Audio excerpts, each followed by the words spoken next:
Hello,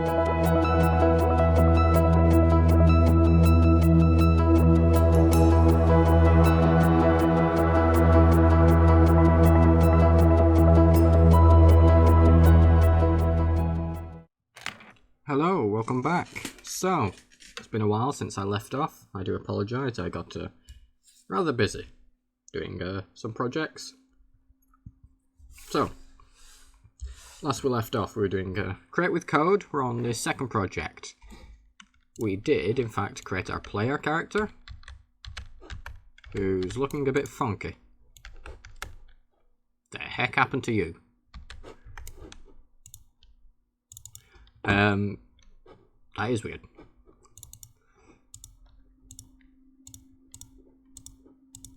Well, let's have a look. No, that's fine. Just must be that one. So put him in there, and we'll shrink it down to 0.2.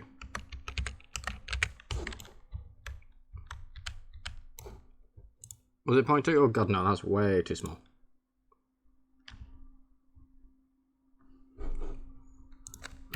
One. Is that better?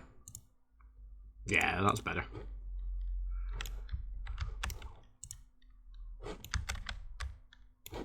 Okay, let's position this guy at 0, 0, 0. And just change his position here. Okay, so, as we did in Project 1, we would have to create a script for player controller. So, we're going to call it this player controller project 2. Opening this up when it's loaded. We're going to delete the start and update.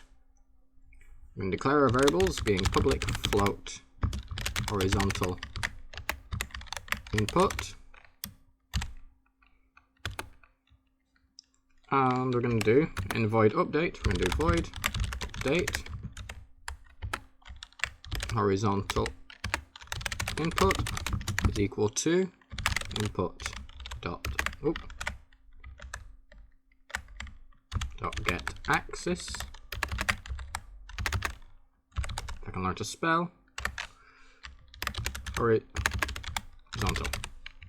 Okay. So that makes our character move left and right. However, we're going to want a movement speed. So I'm going to do a public float. We call this movement speed. Now from this, we're going to have it do a transform. Dot translate. So moving it on the XYZ vector. We're going to give it the position. So we're going to go vector 3.right, which is going to take in the left-right input.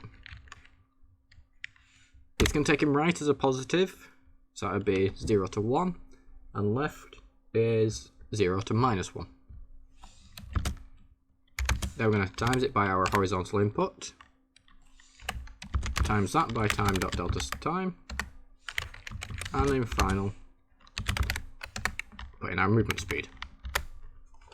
Saving that script.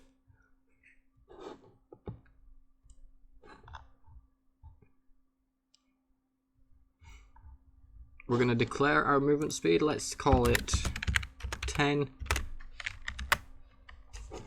We're going to add some bounding, because at the moment we can go left and right. If we look at the map,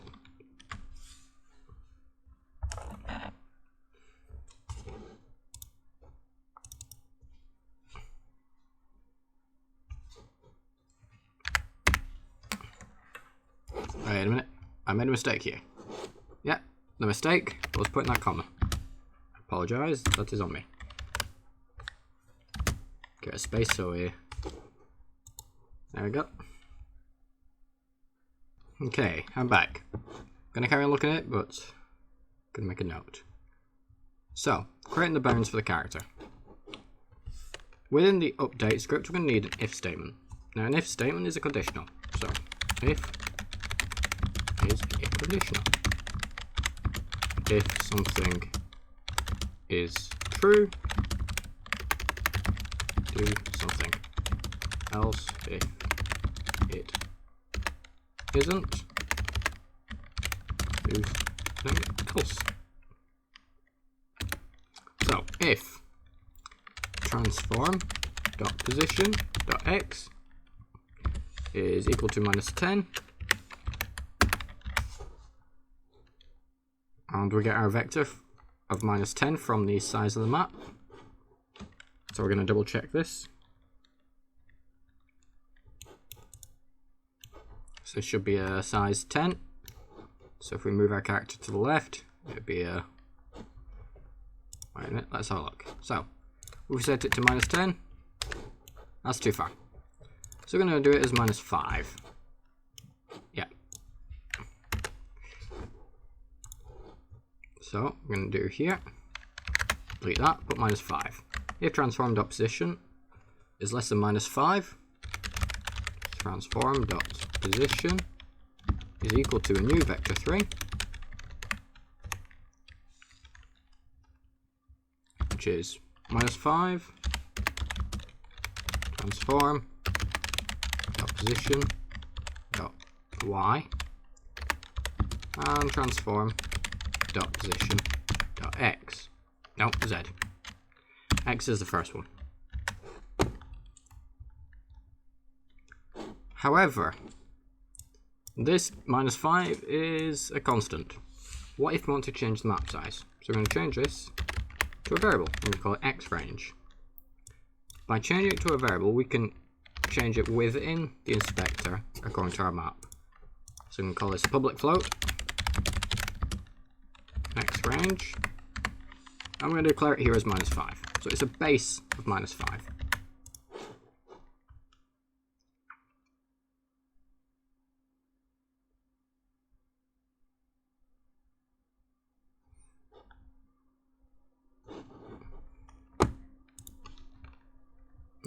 Make it negative here. I'm going to make it negative here. So then we want an else if transform dot position dot x is greater than your x range. Do something else. It's going to be exactly the same but on positives. So x range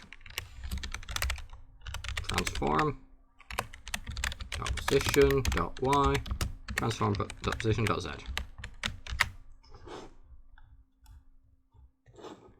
And if all goes well, we should be able to create a border.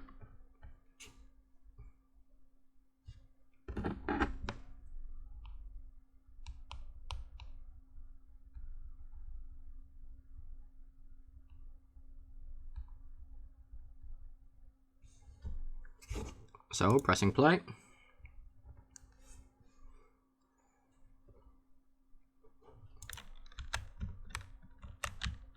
Oh, we got a mistake. So first of all, I'm going to delete this canvas. I was testing something, I forgot that I put it there. We've got to add the script. So horizontal input, we're going to go for nothing. Movement speed is 10, x range is -5. Oops, nope. Set that to 0 or 5. There you go.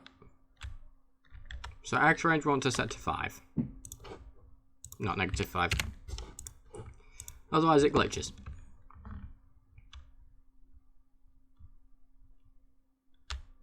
So there we go. And there's a bit of an overhang, but that's fine. We can deal with that. Change it in the code so it's a fixed variable. Moving on to the next item on our list.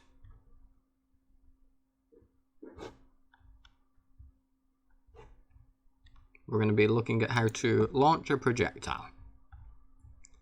So we're going to have to set up the projectile.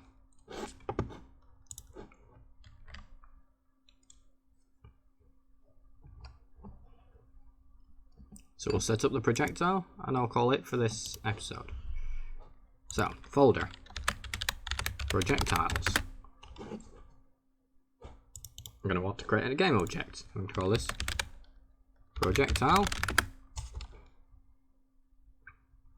We're going to find it in our folders. So what should we have as a projectile?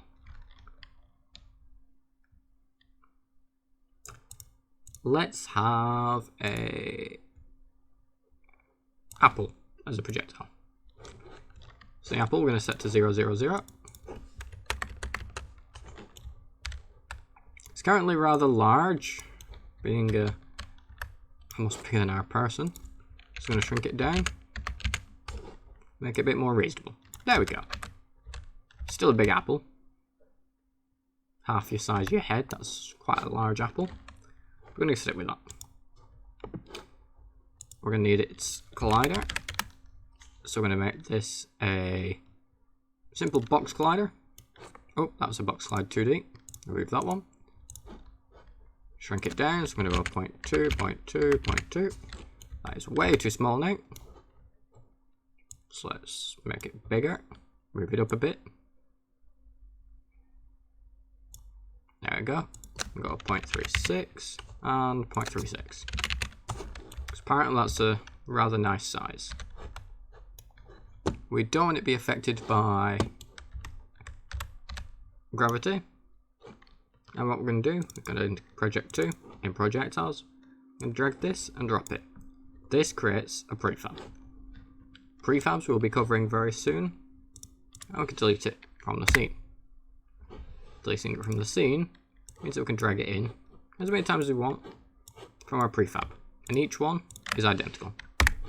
We change a prefab, we change the object.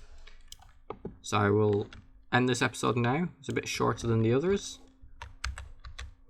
where I just need to fix a problem and do some other things. So I will see you in the next episode. Goodbye.